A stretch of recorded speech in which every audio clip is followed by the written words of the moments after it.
Welcome back everyone. Today is Saturday, October 14th, and we have Gospel of Luke, chapter 6, verse 1 through 10. While he was going through a field of grain on the Sabbath, his disciples were picking the heads of grain, rubbing them in their hands, and eating them.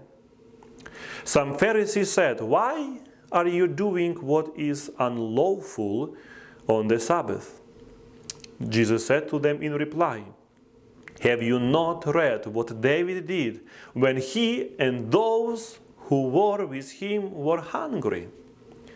How he went into the house of God, took the bread of offering, which only the priests could lawfully eat, ate of it, and shared it with his companions. Then he said to them, 'The Son of Man is Lord of the Sabbath.' On other Sabbath he went into the synagogue and taught. And there was a man there whose right hand was withered. The scribes and the Pharisees watched him closely to see if he would cure on the Sabbath, so that they might discover a reason to accuse him. But he realized their intentions and said to the man with the withered hand, 'Come up and stand before us.' And he rose and stood there. Then Jesus said to them, 'I ask you, is it lawful to do good on the Sabbath rather than to do evil? To save life rather than to destroy it?' Looking around at them all, he then said to him, 'Stretch out your hand.' He did so, and his hand was restored." In today's passage from the Gospel of Luke, we encounter a profound interaction between Jesus Christ and the Pharisees on the Sabbath. This narrative prompts us to reflect on the essence of the Sabbath, the nature of mercy, and the heart of God revealed through the teachings and actions of Jesus Christ. The Gospel begins with Jesus and his disciples walking through a grain field on the Sabbath. The Pharisees question the disciples' actions. "Why are you doing what is not lawful on the Sabbath?" In response, Jesus draws upon an incident from the life of David, highlighting how he and his companions ate the consecrated bread in the time of need. Now, let us explore several key insights from this passage. The essence of the Sabbath. The Pharisees' concern was rooted in their interpretation of the Sabbath law, emphasizing strict observance and refraining from any work. However, Jesus introduces a different perspective.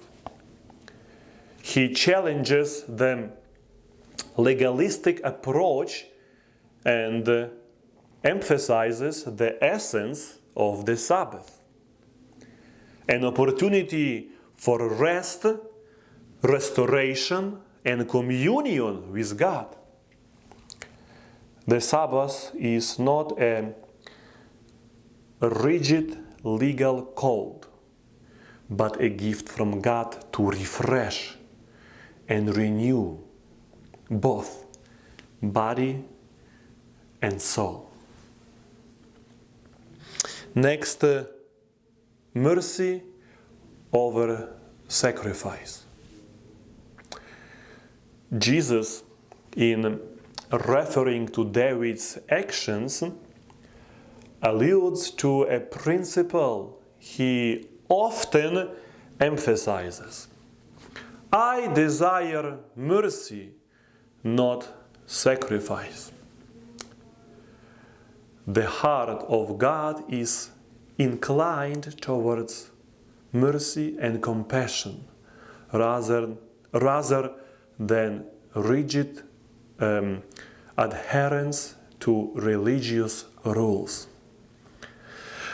This challenges us to cultivate hearts of mercy and compassion in our interactions with others, prioritizing love over legalism.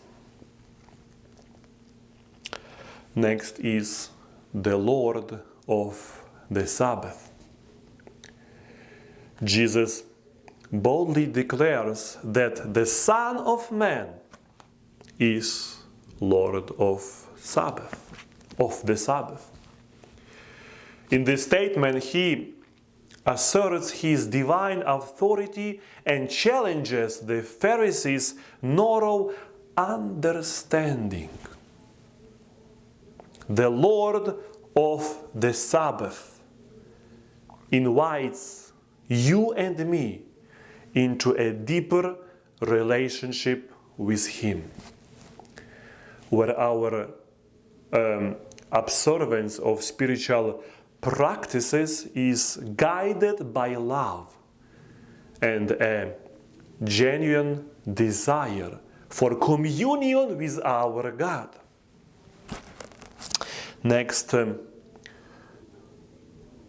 restoring on the Sabbath.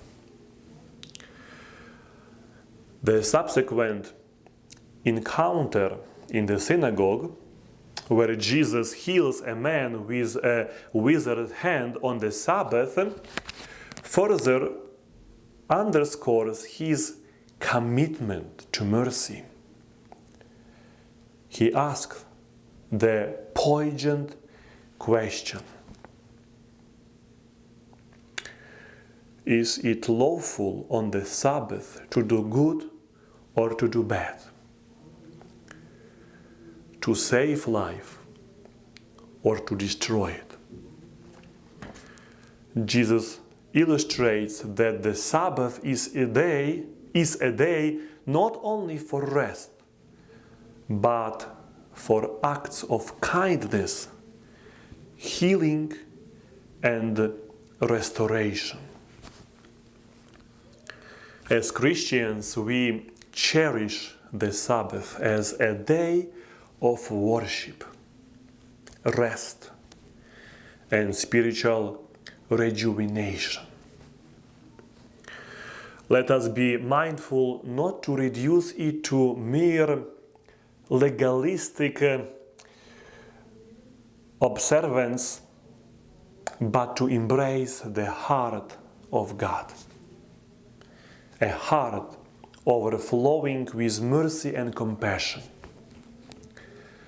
The Lord of the Sabbath invites me and you to experience His rest, share His mercy, and extend His healing touch to those in need. May we, like Jesus Christ, embody the spirit of the Sabbath, a spirit of rest, mercy, and love, as we journey in faith and discipleship. I wish to everyone a wonderful day. May God bless you.